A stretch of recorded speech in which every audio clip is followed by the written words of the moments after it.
Example when Padibe. You know the road from Kitgum which goes through Parabek, Lokung to Padibe and then opens up again on this stomach. They told me it's about 60 kilometers. It's been promised for the last 25 years, I understand. So I was giving them an example. We lose $2 billion United States dollars every year in this country. $2 billion United States dollars through corruption. Exhibited the character and nature of NRM.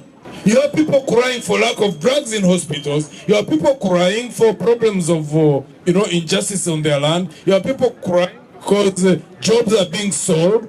And then you find they still want to vote people in power who expose themselves, become naked there in Kororo. People who clearly showed that they are a corrupt bunch there in Kororo. Evidence was there for everybody to see.